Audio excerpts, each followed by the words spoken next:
Hi, welcome to Working with the Singleton Pattern. In this section, we are going to take a look at dealing with single instance objects, issues that may arise, when to use the singleton pattern, and finally, implementing the singleton pattern with Kotlin. Dealing with single instance objects.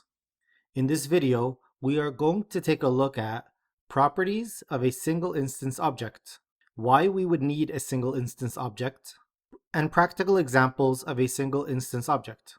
Properties of a single instance class. The first property, and one of the most important ones, is that there can only be one object created from this class.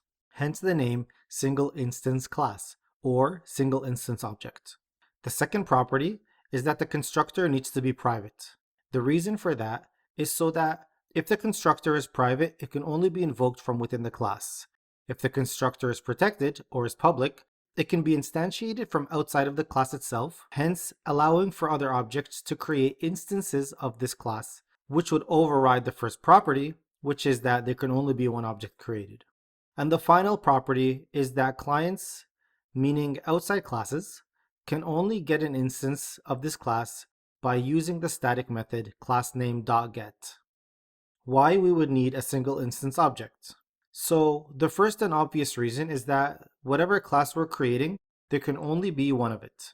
So in our application, Kotlin Clothes, there is a shopping cart component.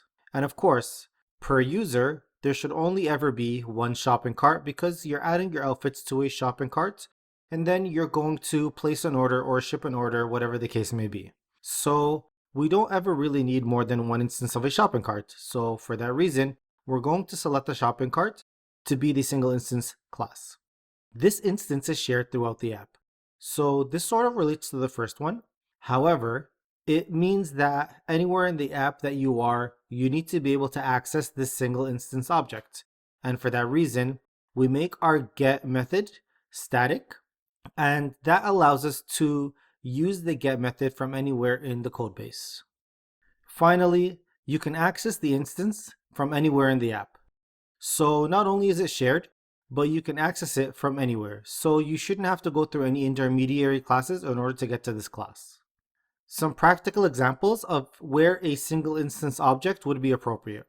The first is a logger class. So you might be wondering, well, what is a logger class? A logger class is a class that logs messages for your application in your logcat. And essentially why we would need one instance is that you're writing to an output. So we don't need more than one logger class to do this. Anytime we need to log a message, we can simply invoke, and we do invoke in Android, log.d or log.e, for example. So the log class in Android is a single instance object. The second is a network manager. The reason we would only need one instance of the network manager is because there is only one network. So you only need one class to manage that connection. If you had multiple networks, for example, you might need more than one network manager to manage it. However, if your application connects with Bluetooth and connects with Wi-Fi and some other connective methods, then you might need more than one network manager. But for the most part, if you're only connecting with the Wi-Fi or with cellular data, or basically any outside network, you only need one network manager.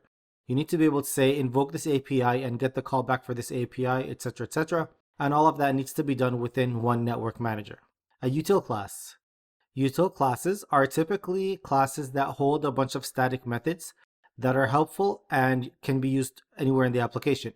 For example, you may have a method like convertDP to px, converting DP points to pixels, or get screen widths or get screen height, etc., etc.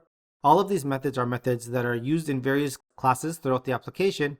And so a util class would be a good example of a single instance object because you wouldn't necessarily need to create more than one instance to get to these methods.